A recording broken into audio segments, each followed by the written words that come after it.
Good morning. So my fear this morning is that I might be the only thing standing between you and lunch. So I thank you for coming this morning. As our presenter introduced, I do work for the Care Delivery Informatics and Support Department.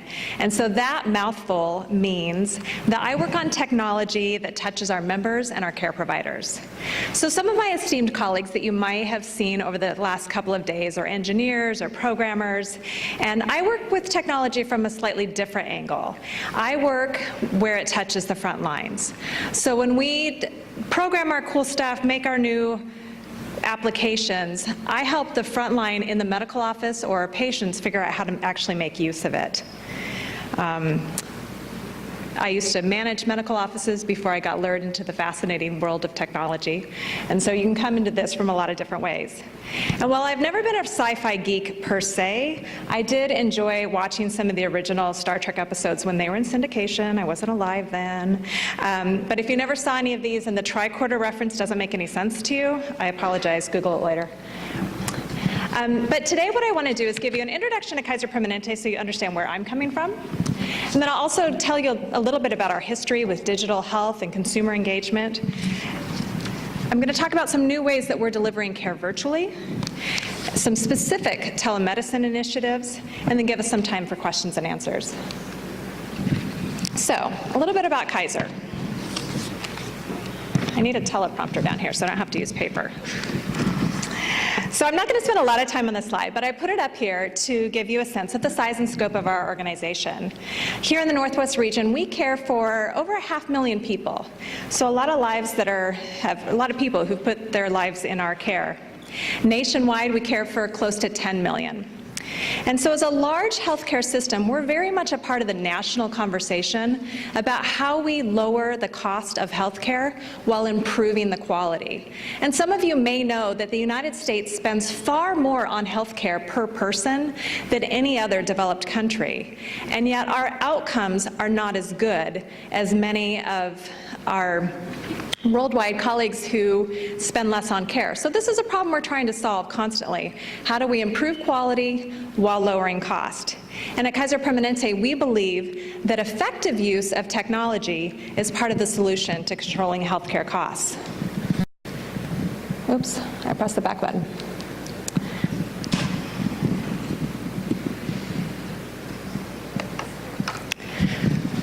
So this slide talks about how we really believe that digital health or technology can be used as part of the overall care experience. It's not a standalone item. We have a long-standing connection with our members through our kp.org website, which some of you may use. Through that website, our members have been able to email questions to their doctors or their care teams for over a decade now. Through kp.org, our members can refill prescriptions online, view or make appointments, get reminders of gaps in their care, like if they're due for certain labs or other tests. They can print immunization records and schedule, soon, video visits. They can also view most parts of their medical record. So when the physician makes a note in the chart after a visit, the member can go online and take a look at what the physician wrote. And our members like this. They visit our website over 16,000 times per day in the Northwest. A growing number are making appointments on mobile devices. Over 1 million lab tests are viewed online annually, just here in the Northwest. And 600,000 emails were sent to our doctors. We've refilled over 1 million prescriptions online and booked about 200,000 appointments, and that number, like I said, is growing. So in a way, we've created a digital community among our members on kp.org. But we can't rest on those laurels. Times are changing, and digital health is definitely revolutionizing how our members think of healthcare. A lot of people are what we're now calling quantified selfers. They're tracking their every move through these cool little wearable devices. Sometimes they come into our offices and they bring their data and want us to make sense of it and know what to do next, and we have to respond to that. We are a trusted source of information with our members, and so we're looking at how we can use digital health in more effective ways to help them manage their own care. So I'm going to stop and show you a little video that is a little bit futuristic. We don't have all these pieces in place yet, but we have some of them, and it'll show you what we are heading towards for the future of healthcare.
pretty fun.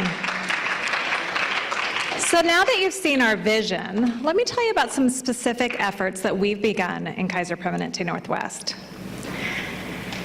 So when we talk about virtual care, we talk about 4 major channels of technology-enabled care delivery. And so the first, telemedicine or telehealth, along with the second column, which is care team collaboration. You may not be able to read this, but I'll talk you through it.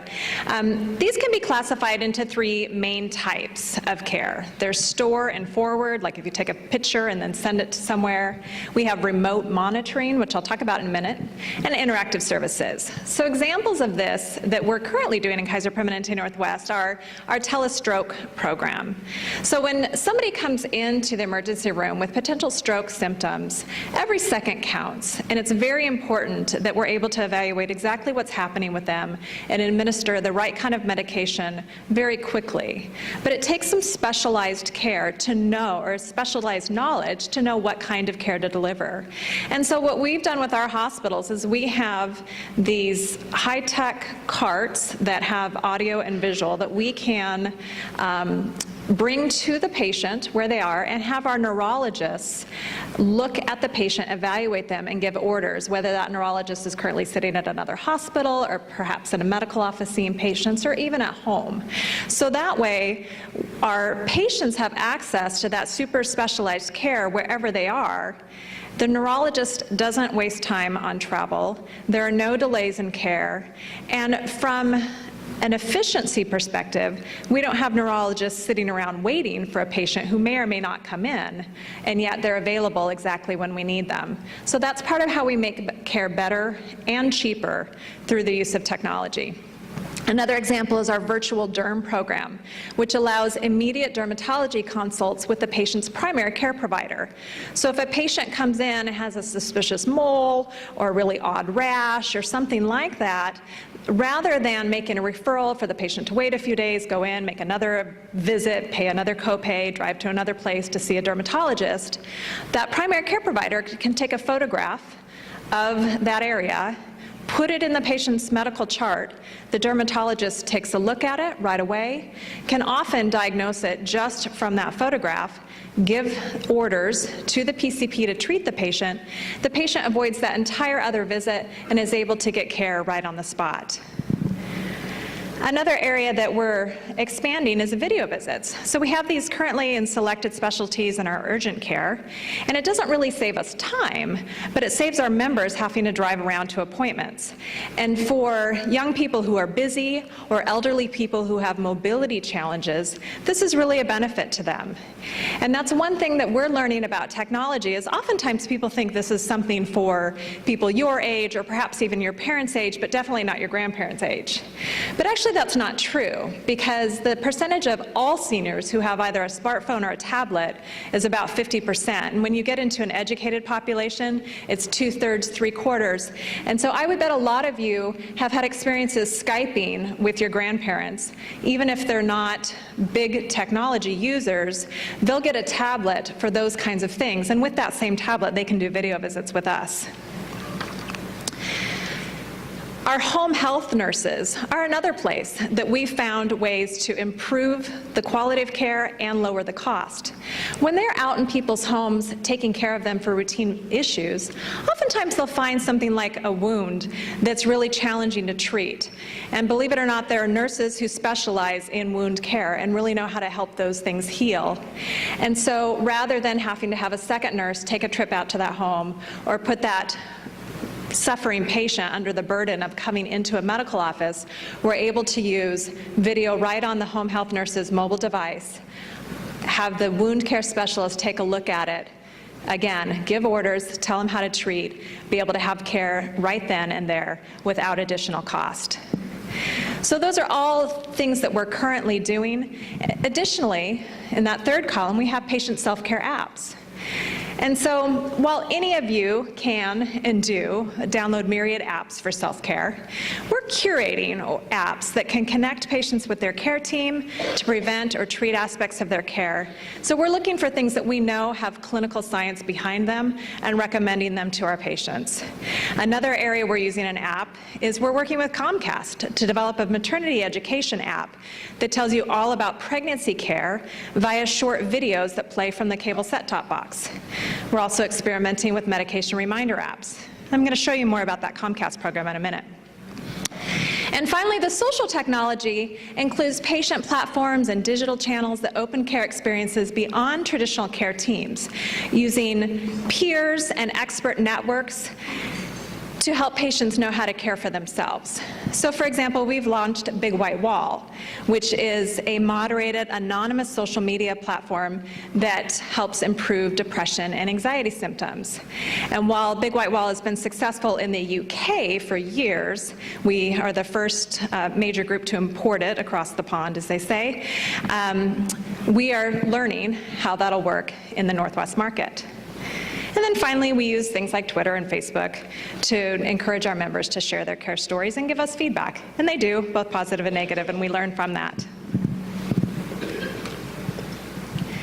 So I'm going to show you another short video, it's the last one, about the Comcast program, because one of the ways that we're trying to make healthcare better, cheaper, and more fun is to help individuals take better care of themselves. And so pregnancy is a time in a woman's life where her own self-care and the care of her developing baby makes a difference throughout that child's entire life. So we're working on new ways to reach expectant mothers and help them learn how to do just that. So in the past, we would hand women at their first OB appointment a book. Then we thought we were getting really sophisticated, and we'd hand them a USB drive with that book on it. But who really wants to sit and read through a bunch of pages of text? Some people do, but a lot of folks don't. And when we're dealing with a low literacy population who really needs that education, or perhaps English is not their first language, and we have it in a couple other languages, but it was a challenge for them to read that, they're missing out on that vital information. And since every one of those babies is important to us, we want to make sure all of their mothers get the education in a format that's useful for them. So we started this partnership with Comcast to give people an opportunity to learn about their pregnancy through a series of short videos in an app that sits on their set-top box. And so the joke around the office right now is that I got so excited about this project that I decided to have another baby this fall so that I could experience this both as a program manager and as a patient. So I'll let you watch this. Oops.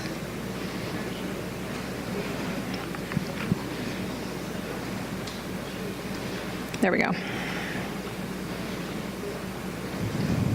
Comcast and Kaiser Permanente are working together to create a brand new interactive experience delivered through Comcast's revolutionary X1 platform. One of the biggest challenges we face in healthcare, and at Comcast as well, is getting good health information to our employees and their families at the time that they need it. Moving from a passive patient care model to an active engagement model by moving the care and the technology to the home is foundational for Kaiser Permanente's continued investment in emerging technology. Pregnancy is a powerful time in women's lives, and I'm always looking for ways to help women get the education they want. Media is just one way we can give them the health education they need. The really exciting thing about bringing the education to the patients in their home is that we can have an ability to impact a healthy outcome for the patient and for her family. And it would be great to also have this information available on my smartphone or my tablet, so when I'm not home and I want to quickly pull out information, that I'll be able to do so. That experience is going to allow our employees and Kaiser Permanente patients to be better educated on managing their own health. Being pregnant, there's so much information on different websites, different apps you can download. It's a bit overwhelming. It'd be great to have all this information together on my television screen. So guys, there's no chance this will be ready within the next 18 weeks, right? The X1 platform allows us to combine Comcast technology with Kaiser Permanente's trusted health information in a way that has never before been possible in an interactive television experience.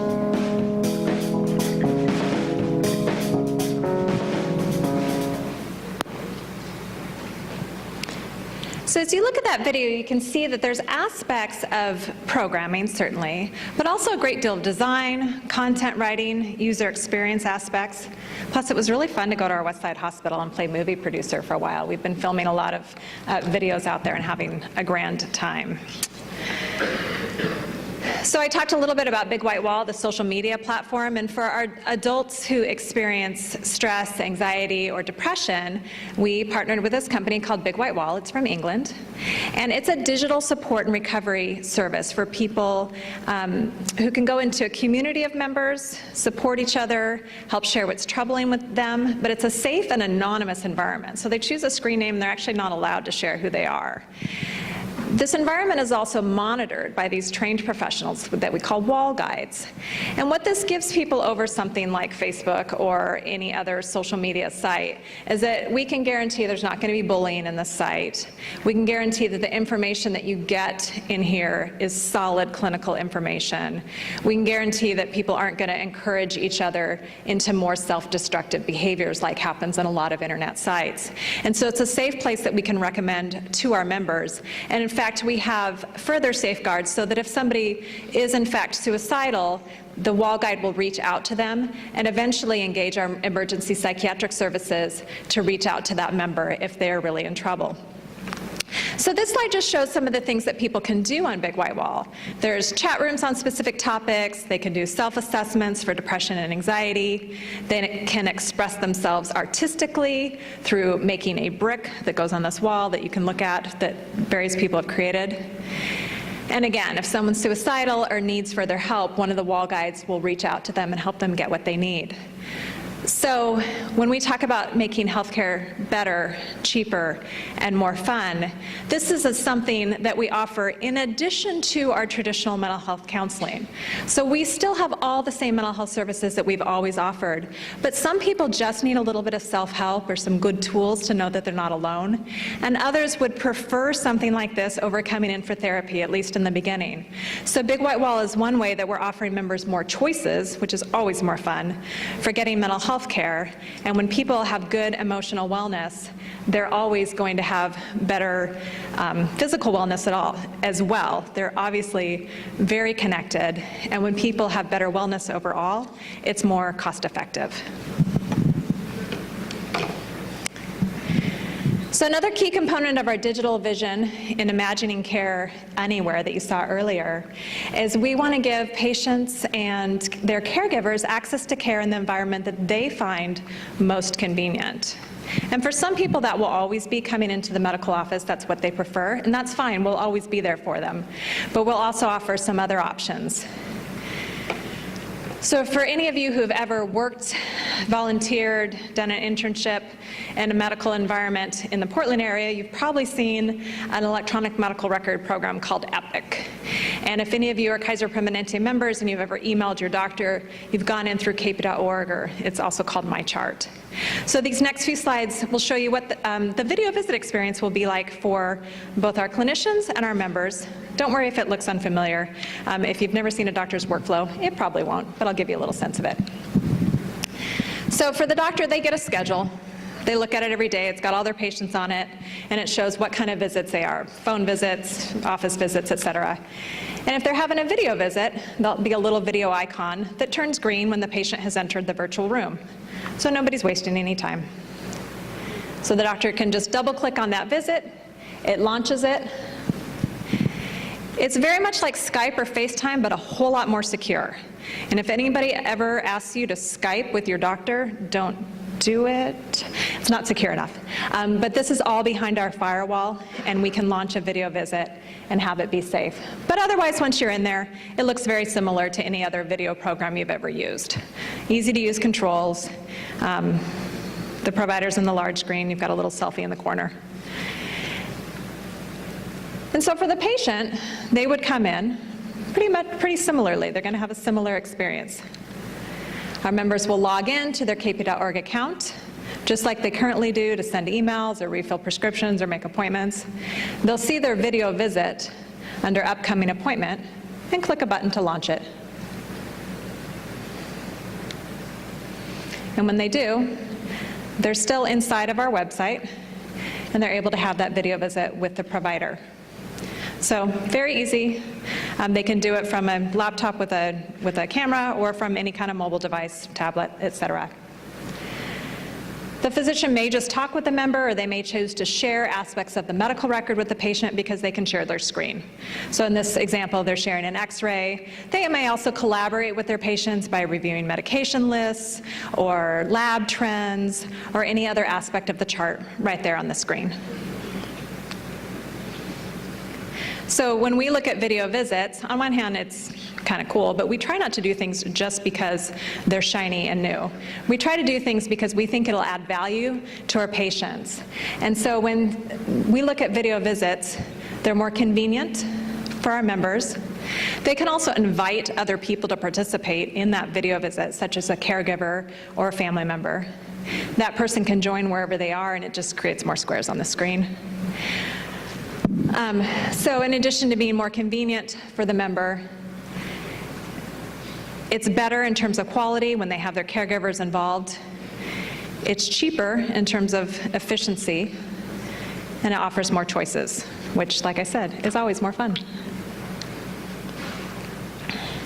So once we have video visits firmly established in the Northwest over the next year, we're going to move into an area called remote patient monitoring, which means monitoring vital signs and lab levels from the patient's home. So we can send patients home from the hospital or from the medical office if they have a chronic condition with devices that will monitor everything from their oxygen and glucose levels to their weight, blood pressure, etc.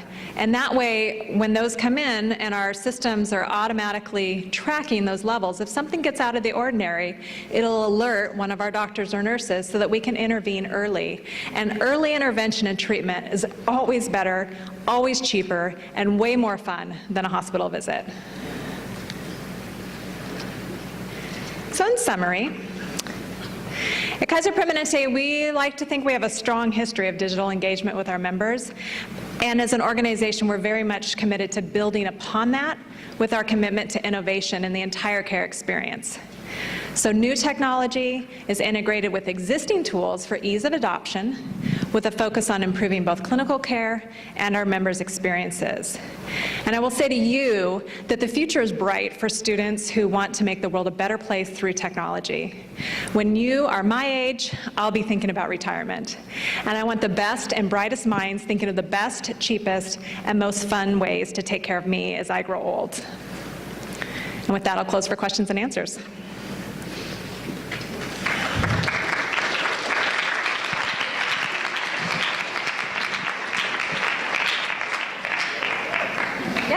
So I'm kind of tying this into the last presentation, which was about automation. Do you think we'll soon see maybe automated surgeries, and is there a negative to having surgeries done from a machine than versus a human being? That's a solid question about how automation will impact healthcare. I think we're seeing some of that. The question is how to use that appropriately, because especially when you're talking about healthcare, because it's so personal, people still long for the human experience, which is part of the reason why video visits are more effective than phone visits, even though oftentimes it's the same thing in terms of the amount of information that's exchanged, except for that you're able to read body language and it just feels warmer and more personal when you're able to see somebody on a screen. In terms of robots doing surgery, we certainly use robots now to assist with surgery, but we haven't gotten to a place, nor have I seen anything that has them completely taking over. It could happen in my lifetime, but it's not going to happen soon. Other questions? I see one in the back, a raised hand. I'll ask one while he's running. Okay. So you mentioned Big White Wall, and I think you mentioned it for adults. Is that something that teenagers can use? Yeah, unfortunately right now Big White Wall is only for 18 and older. It's something that after we have some experience with it, we've talked about opening up a teen version of it just from a safety perspective and subject matter perspective. We've drawn a pretty hard line at adults versus adolescents right now, but we're very aware that it's something that could appeal to the teen market. Yes.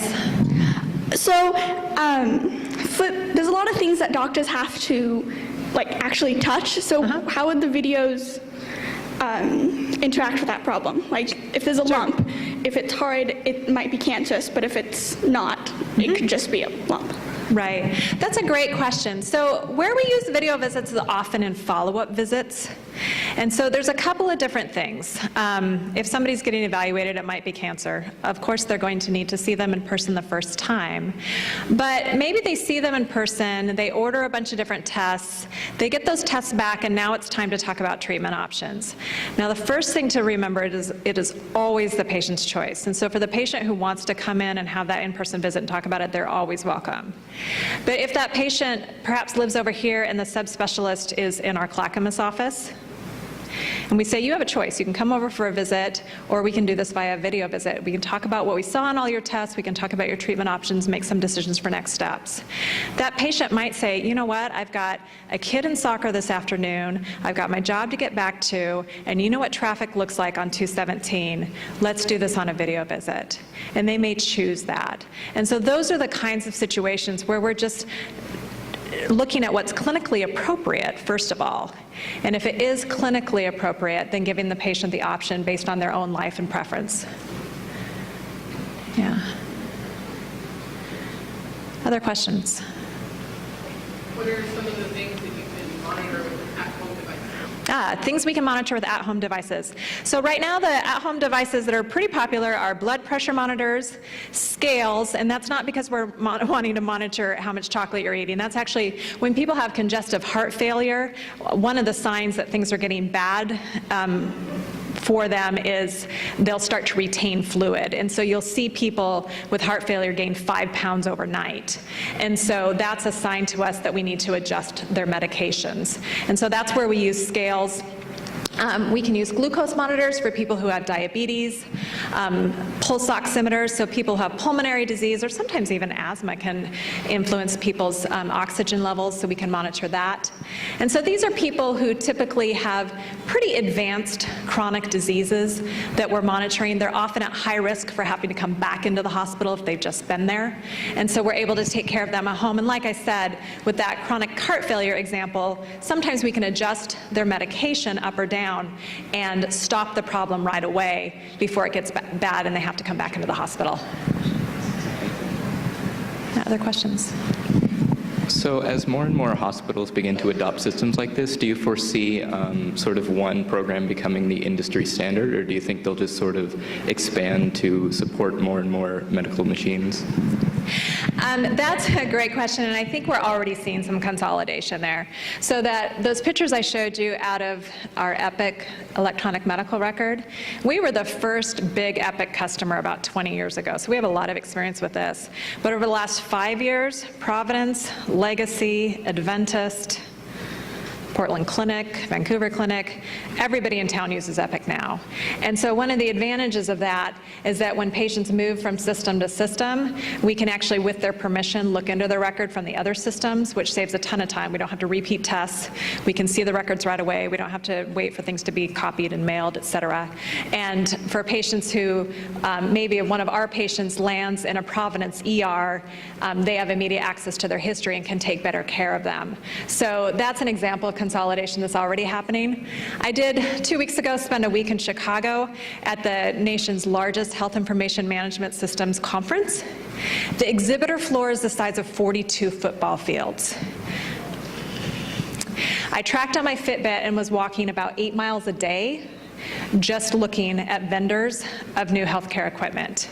So clearly there's a lot of consolidation that could still happen.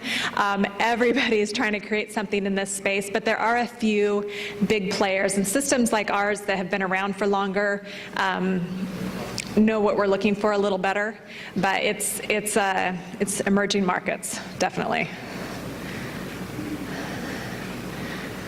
Other questions? Okay, thank you.